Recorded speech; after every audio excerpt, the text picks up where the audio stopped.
Money Radio, discussing the business of making and spending money. Hello there, this is Money Radio, and the program is transport segment on the program Money Radio, and it's reaching you on Leadership Television. My name is Winifred Webo, your host on the program, and with me is an in-house analyst, AGK. AGK, it's a pleasure to have you on today's program. Thank you. Transport segment of Money Radio. Now, without wasting much time, our topic of discussion today is focused on the resumption of Abuja-Kaduna train services. How prepared is government? How prepared is federal government? Because the federal government announced last few days ago that the train services for Abuja-Kaduna corridor is going to resume shortly. So how prepared are we? They say they are fully prepared. I wouldn't know. Actually, we went on a inspection of the Abuja-Kaduna line. Yes. And the obvious thing that we, as an individual, wanted to see was to see something physical or physically mounted along the line, showing security, maybe cameras or anything. Yes. But to our disappointment, we didn't see it. Nothing like that. We didn't see it physically. But at the stations, there were some equipment at the stations. You know why we're focusing on the route, Yes. rather is because the attack happened on the route. It did not happen at the station. Yes. It did not happen inside the station. It happened along the line. Along the So we were thinking that, in our own little belief anyway, we were thinking that we'll see some equipment mounted along that route that will monitor the track. Yes. Just like they've been telling us, but we didn't see that. But to give it to the minister assured us the security equipment have been mounted. It may not be physical, but it may be buried under the track. It may be buried within the area that. However, if I may chip in, some of the tracks that were broken that made way for this, they've been repaired, I guess. Of course, they repaired it within 1 week. That was repaired like 8-9 months ago. It's just Nigerian railway engineer has fixed it. Even the trains have been repaired. Everything is okay. What we're just looking at is security. You know what actually delayed this process of resumption is that they were waiting to release the victims first. Yes. That was what they were telling us. So we were thinking that as soon as the victims were fully released, but don't forget that yes, while they were waiting, but before they made that final commitment to get the victims released first, you know, there were attempts which made the victims' families to cry that no, you cannot resume when our loved ones are still in the hands of the kidnappers. You know, remember there were attempts then which generated outcry from these victims. Yeah, it could be termed as gossip because there was no official statement to that. People were just hearing that there is this rumor, memo, or idea of resuming. But I don't even believe they would have resumed because now we're talking about the final victims were released more than 2 months ago. Yeah, yes, more than 2 months ago. And up until this moment, they are talking about fixing security equipment. Yes. That means they were not even planning to resume. To resume. Because if they were planning, immediately they released those people, they would have just started. Yes. And so, while we are still on the matter, there is a breaking story that the National Railway Corporation, has hiked prices across all routes. So how true is this? There's a story that just came out that a memo, the Nigerian Railway Corporation has hiked train service fares across all its operational routes on the standard gauge rail in the country. The report states that the new rates announced by the NRC are to commence with effect from 1st December 2022. According to an internal memo signed and released by Mr. Ola Adeyiwo, a deputy director at NRC, the Lagos-Ibadan, Warri-Takpe, and Abuja-Kaduna routes are all affected. According to the memo obtained, traveling from Lagos to Ibadan on the 24-seater coaches will now cost 9,000 naira on the 56 and 68-seater coaches, 6,500 naira, and 88-seater coaches, 3,600 naira. Meanwhile, first, let's take it bit by bit. Now, the idea of increasing the fares. Mm. I don't like the word hike. Hike look as if you just jacked up the thing. The Yes. idea was to increase the fare. The minister stated it, and it's an obvious fact. Okay. The price of diesel has gone very high. Mm. They use diesel to operate. Mm. Naturally, railway business is run on the negative. That's why government is involved. It's public service. Mm. There's no amount you put in there Input as is public individual that you service. can make it. So it's public service something. So it's negative. But government is just trying to see if they can at least be getting the money to run the track. At least you're losing, but don't lose the money to operate. So now we're talking about a liter of diesel now is about 1,900. 1,000 naira or 900, depending on where you're buying it from. Mm. Some places 1,001. Mm. So what NLC did, or what they've been planning to do, is just to increase the fare. Because of the hike of diesel, they've reduced the number of trains that goes from Lagos, Ibadan, even Abuja-Kaduna, all of them will be reduced. They reduced. So the idea is we increase the fare a little to accommodate everybody and so that we can stay in business. Now, this one that is 9,000, the 24-seater, is the VVIP. The whole coach is just about 24 persons. Okay. It's 9,000. Before it used to be around 7,750. Okay. So that one is understandable. The list of them, which is the one that average person can afford, 3,600. That's the new rate. Mm. I think it's affordable because it used to be within 2,006 to 3,000, depending on the time you're going. Yes. So what was just added is about 600, depending on the time. So it's not something that should create problem. Okay. I think it's still within our manageable time. After all, the price of fuel, the price of vehicles, ordinary vehicles, everything has But increased. would you say that maybe they want to factoring in the expenses? That is the incurred? major thing. Repairing the No, ways not and all about that stuff. repairing. Repairing the track and the Yes. coaches cost more than 5 billion naira.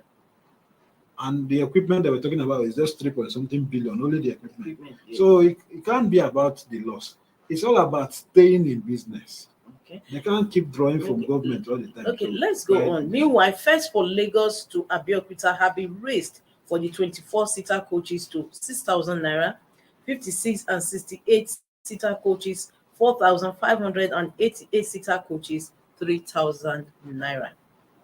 For Abuja to Ibadan, 24-seater coaches 3,000 naira, 56 and 68-seater coaches 2,000 and 1,000 naira respectively. Fares for minors on the route have been pegged at 3,000 naira for Lagos to Ibadan, 2,000 for Lagos to Abeokuta, and 600 naira for Abeokuta to Ibadan.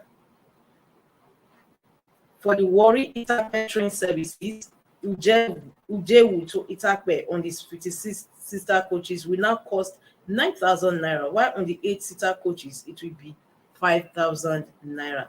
From Ujewu to Uromi on the 56-seater coaches, the price has been pegged at 5,500 naira, while on the 88-seater coaches, it will be 2,500 naira. Meanwhile, let's move over to Abuja fares, increased fares.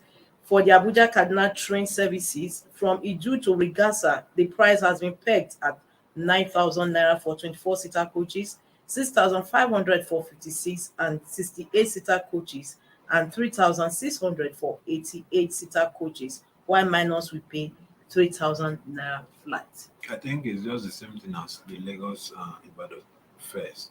It's just all about what I was just trying to say. They just adjusted the price. Meanwhile, this memo said that the charges takes immediate effect. Meanwhile, the minister did say that the price has not been announced. What happened? No, the minister said they were working on it. Okay. Last week, Sunday, he said they were working on it. In fact, earlier this week, they were working on increase. He said there will be a little increase. Okay. And they are working on it. They've not finalized. So with this memo, I believe they finalized the prices. So it actually aligns with what he said.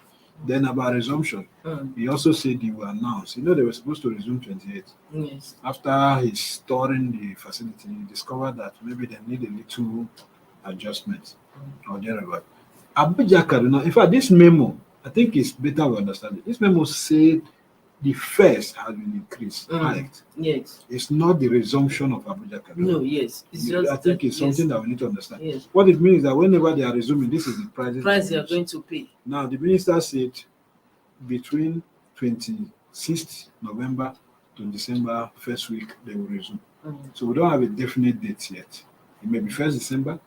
It may be, according to them, maybe 3rd, 4th, anytime. But this is the fare they are going to use whenever they resume. Okay. So Now, my question is: many people are curious. They want to know, given what transpired on this Abuja-Kaduna route. So, how does the corporation or the minister intend to boost confidence back in the railway? Because No. hitherto, everybody thought traveling by railway is the safest means, considering the insecurity situation in the country. But that has put a light to it, given what happened. now I think the NLC, the ministry, everybody Mm. on that business is going to have a difficult time convincing people to come back to rail. That's the fact. Because we can say confidently that the insecurity situation on Abuja-Kaduna route Mm. have been reduced within a short time. If you notice, within 2-3 months now, we've not had that kind of case of Yeah, I've seen people massive traveling kidnapping. actually. People have been traveling on the road. The road is a little bit safe now. So the prices of vehicles from Abuja-Kaduna is about 3,000 for 3,500. public transport. Yes. So you can imagine if somebody has been traveling around the route and it's 3,500 and nothing has happened to him, and the train was attacked, the train that we thought is the safest Yes. was attacked.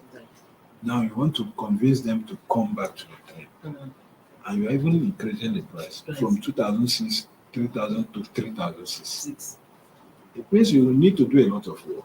And you're also telling them that they need NIN, national identity. Oh yes, I was actually coming to that. Yeah. Yes, I'm going to These come are to the that. conditions that you need to, I believe they need to do more publicity work. They need to do more advertisement. They need to do, in fact, from what I see, if they resume in this December, from December to January, okay, maybe because of the Christmas rush, they may not have full passengers. So people will be scared. Skeptical. Of course, there is this belief that you need to be careful. Even the minister admitted it. He said it, that he knows that people will not come back to the rail immediately. It will take time. But at the same time, but how does the minister intend to bring? I don't think people? he needs to. I don't think he has any plan. But what the fact is that when people keep going and they see that nothing happens to the train, people will gradually come back, because the fact remains that the train remains the safest.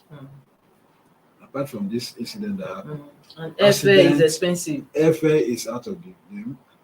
Moving on the road, there are a lot of risk. Even if bandit is not the accident. So the train is still the safest and the most comfortable. You will travel in the train, you will not even feel that you travel. You travel by the road. By the time you enter Gallop and all this hold up on the road and everything, you get your will know that yes, you follow the road. So it's not a little time. After a while, everybody will pick up. Okay. Now, on the issue of NIN, anyway, because prior to this, before this bandit attack, there were reports that many people used to buy board tickets. So, in order to safeguard or prevent this from happening, they said this time around, when you want to purchase your ticket, you use your NIN number. I think, personally, I think they got it. They are not getting the facts right. You know, they are looking at stopping ticket racketeering. Yes. Ticket racketeering is not our problem. It's not our problem. People will still buy these things at expensive rate. Some people don't have time to come and be browsing to buy ticket online or to come and stand on the queue. They will still call people to help me buy. So that shouldn't be our focus. Our focus should be security. Security, what have you done to monitor the track? What have you done? Now, in terms of security, the name can also serve as measures because you have your identity and everything. But what if you have your identity and the person strikes and moves? We are talking about northern Nigeria. But these people that struck, they were outside the train. Now, what they are arguing, what few government officials are arguing is that some people inside the train gave her the information. Oh, yes. Even at that, there were speculations. Even at that, the people that still attacked the train were not inside. They came, they planted something on the track. The people inside the train did not plant those things. What they could have done, assuming we have some of the attackers in the train, what they can do is to inform you that we are moving. Okay, we have big people here, we don't have big people, all this kind of information. They are not the one that attacked. They're not the one that planted the bomb. They're not the one that did all the shooting. So I think the focus, we are not focusing on the right thing with the need. Instead of this need shouting, need to secure, what they should have been telling us is that, like what the minister was saying, I think it's better in line in terms of security. And them have more security personnel in Mufti inside the train now. That you can understand. At least you will not know that this man is a DSS operative or police or anything. He's a Mufti, he has his guns within the train. So if you try any nonsense, you will be handled. So these are the measures I want to be hearing.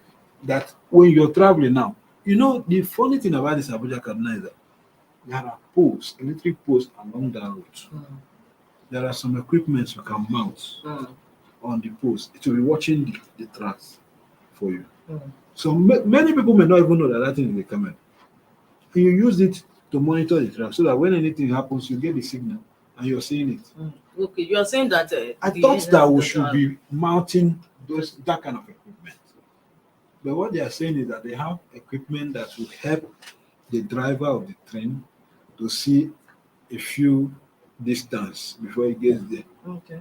That they've mounted some equipment. Now, assuming you're driving the train, you know how fast it moves. It's not like that, I just open and stop. And you notice that in the next 1 kilometer, there is a bomb or something has caught the thing. What can you do? You cannot stop the train. The train is not car. The driver is actually mounting it, and at the same time, he's trying to get water across. The driver can now see a few distance. You cannot stop it. It's just like when there is a plane, when you're having a plane crash and the plane has lost control.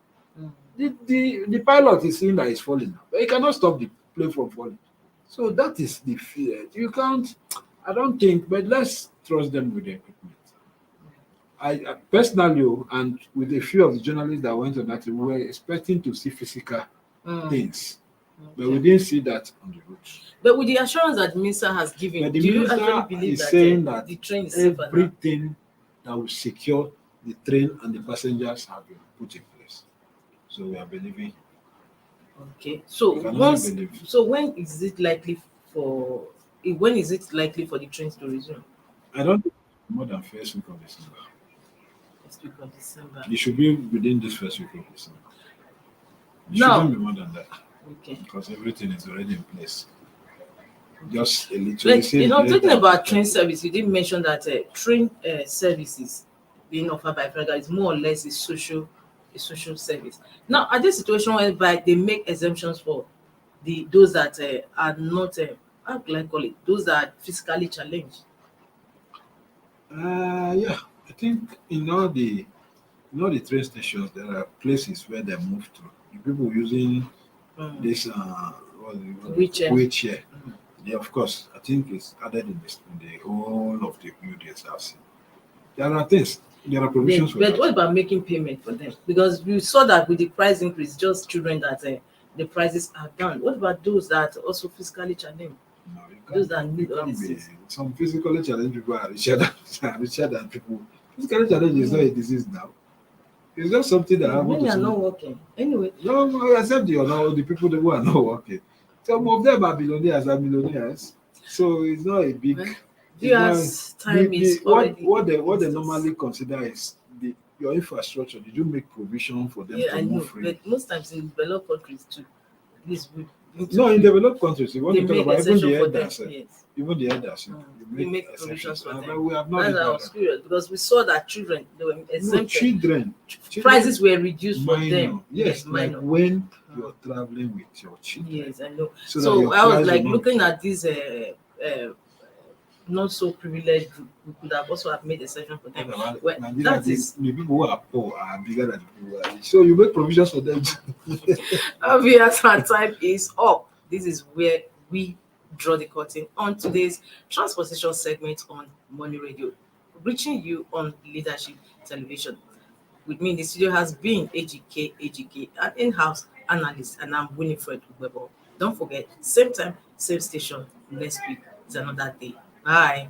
Thank you for watching. For sponsorship and advert placements, please contact 080-3688-6158. Last Word Leadership Podcast Studio. You have the last word.